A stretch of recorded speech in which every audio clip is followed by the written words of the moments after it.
የዛሬ ቪዲዮዬ አንድ ትልቅ የንግድ ማሰለጫ አካባቢን ይመለከታል። ትልቁ ወንዝ የራይን ወንዝ ይባላል። ይህ ወንዝ ስዊዘርላንድ፣ ሊችተንስታይን፣ ኦስትሪያ፣ ጀርመን፣ ፈረንሳይና ኔዘርላንድን የሚያጠቃልል ነው። ስለ ወንዙ አንድ መረጃ ልስጣችሁ። ይህ ወንዝ እንደምታዩት ቀላል ወንዝ እንዳይመስላችሁ። በጣም ብዙ ሀገራቶች ንግዳቸውን የሚያሳልጡበት ሲሆን ይህ አካባቢ ኮሎን ራይን ወንዝ ይባላል።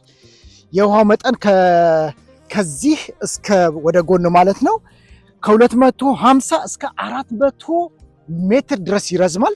እንግዲህ በአጠቃላይ ከ1230 ኪሎ ሜትር በላይ የሚፈሰስ ሲሆን አሁን ያለበት ድረስ ለመድረስ 688 ኪሎ ሜትር ርቀት ድረስ መጥቷል ማለት ነው። ይህ ማለት በአማካኝ የፍሰት መጠኑ በሰከንድ ከ2000 ሜትር ኪዩብ በላይ በሰከንድ ከ2000 ሜትር ኪዩብ በላይ ይፈሳል ማለት ነው። ይሄ ወንዝ ለዘመናት ራይን የከተማን በጣም አስፈላጊ የንግድ መስመር እንደነበረ ይጠቀሳል።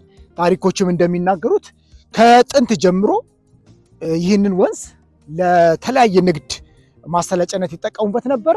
እስካሁን ድረስ ደግሞ ይህንን ወንዝ በዚሁ ይጠቀሙበታል። ይህ ወንዝ እንግዲህ የሆይንዞለር ድልድይ በአውሮፓ ውስጥ በጣም ይህ እንደምታዩት ይሄኛው ድልድይ ማለት ነው በአውሮፓ ውስጥ በጣም ከፍተኛ የባቡር ትራንስፖርት ወይ ደግሞ ከፍተኛ ትራንስፖርት የሚካሄድበት ነው። እንግዲህ አገራትን ከሀገራት የሚያገናኝ ሲሆን ራይን ኮሎን ወደ ግራና ወደ ቀኝ ከለን የሚባለው ከተማ በጀርመን ውስጥ ኖርድ ራይን ቬስትፋልን ነው እኛ የምንለው፣ ዌስት ጀርመን ውስጥ ያለ ነው። በዛ ውስጥ ከለን የሚባል ከተማ አለ። አሁን ያለውበት ይሄ ከተማ ለሁለት የተከፈለ ነው። ባህሩ ለሁለት ይከፍለዋል። በግራና በቀኝ ይከፍለዋል። ግራና ቀኙን ከፍሎ ነው እንግዲህ በዚህ ድልድይ አማካኝነት ሰዎችን ያገናኛል ማለት ነው። ታዲያ ይህ ወንዝ በየጊዜው ከፍተኛ የሆነ የውሃ ሙሌት ይፈስበታል። እንደምታዩት አሁን ክረምት ነው። በጋ ሲሆን ግን ወደ መሀል ይሄዳል፣ ውሃው በጣም ይጎላል። ነገር ግን በ1784 ከፍተኛ የሆነ የዝናብ መጠን ከፍተኛ የሆነ ዝናብ በመዝነቡ ጎርፍ አደጋ እንደፈጠረ ታሪክ ይነግረናል። እንግዲህ ጎርፉ ማለት አሁን ያለንበት አልፎ ሄዶ ወደ ሜዳ ወደ ቤት ድረስ የደረሰበት ሁኔታ እንዳለ ታሪኮች አንዳንድ ሰዎች ሲያወሩ ሰምቻለሁ። እንግዲህ ይህ የራይን ወንዝ በጣም ስራ ከሚበዛባቸው አንዱ ወንዝ ነው። ቅድም ለመጥቀስ እንደሞከርኩት ስዊዘርላንድ፣ ሊችተንስታይን፣ ኦስትሪያ፣ ጀርመን፣ ፈረንሳይ እና ኔዘርላንድን የሚያገናኝ ባህር ነው። ታዲያ በዚህ ባህር ላይ በየጊዜው ከፍተኛ የሆነ ንግድ ይዘዋወርበታል ማለት ነው።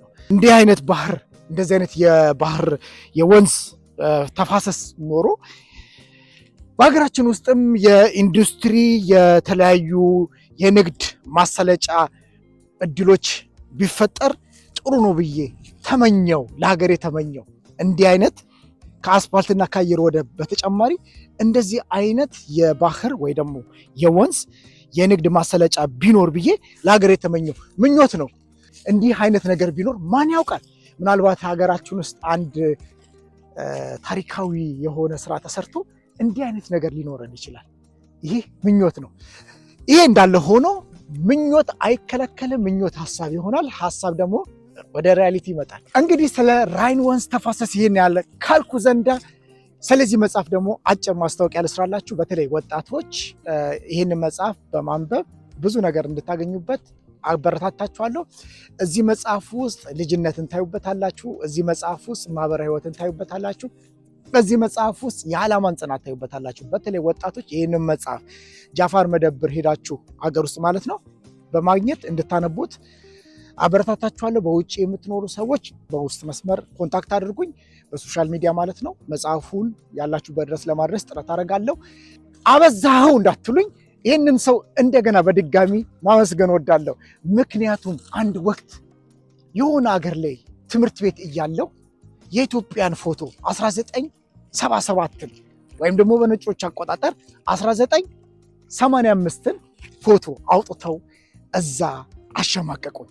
በጣም ያዘንኩበት ወቅት ነው። 2011 ይመስለኛል 2011-12 ይመስለኛል። በጣም አዘንኩኝ። ቁጭት ውስጥ የገባ ጠንክሬ ተማርኩኝ። ከክፍሉ በውጤት አንደኛ በመውጣት ኢትዮጵያዊነቴን ማንነቴን አሳየው ማለት ነው። ያን ወቅት አልረሳውም። ነገር ግን ውስጤ ቁጭት እንደገባ ቀረ። ታዲያ ዛሬ ላይ ኢትዮጵያ በዚህ ሁኔታ በዚህ ደረጃ ይህ ወንድማችን ሲያስተዋውቅ ሳይ አንጀቴ ቅቤ ጠጣ፣ ደስታዬ ወደር አጣ።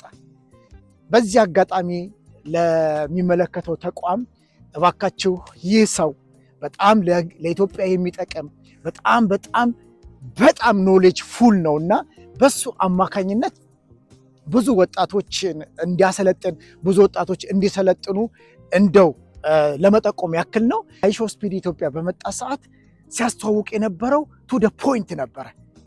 በጣም ዓለም ሊያየው ሊመለከተው በቀላሉ ሊገባው በሚችል መንገድ ቱ ደ ፖይንት ነበረ እና ይህንን ወንድማችንን እባካችሁ ትኩረት አድርጉበት። ወጣቶችን እንዲያሰለጥንና መንግስትም ትኩረት አድርጎበት የበለጠ ደግሞ ሀገራችን ውስጥ ቱሪስቶች እንዲመጡ ምክንያት እንዲሆን። በነገራችን ላይ በሚቀጥሉት 2 እና 3 ዓመት በኢትዮጵያ ውስጥ ከፍተኛ የሆነ የቱሪስት ቁጥር እንደሚበዛ አልጠራጠርም። ምክንያቱም ዓለም መሄጃ አታለች። ተወደደም ተጠላም ወደ ኢትዮጵያ መምጣታቸው አይቀርም። ስለዚህ ወጣቶቻችን በተለያየ ትምህርት ዘርፍ ላይ ያላችሁ፣ በተለይ በቱሪዝም ዘርፍ ላይ ያላችሁ ሰዎች ተዘጋጅታችሁ ጠብቁ። ፕሮፌሽናሊዝም ያስፈልገናል። የውጭ እንግዶች ሲመጡ ከኤ እስከ ዜድ ድረስ ጥንቅቅ ብለን ማወቅ መቻል አለብን።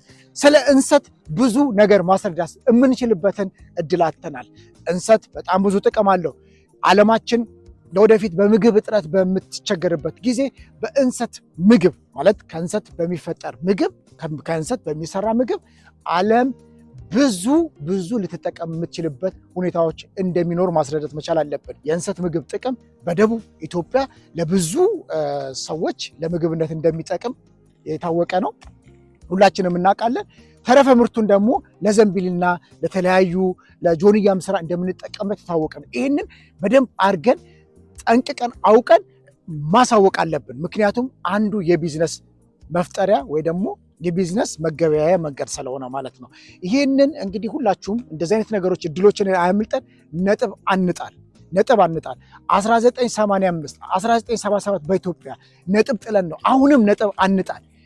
የመጣው ቱሪስት በሙሉ ኢትዮጵያ ውስጥ ስላለው እያንዳንዷን ነገር አውቆ ዓለም አቀፍ ኢትዮጵያ መጥተው የወጡ ሰዎች ስለ ኢትዮጵያ መዘመር መናገር አለባቸው። ነጥብ አንጣል። ሀገራችን ኢትዮጵያ ይለፍላት፣ ህዝቦቿ ይለፍላቸው። እውነት ተመኘው። እኔ በእውነት ለወጣቱ ለሁሉ ተመኘው። ይህን ለማለት ነው። ለዛሬው አመሰግናለሁ። መልካም ቀን።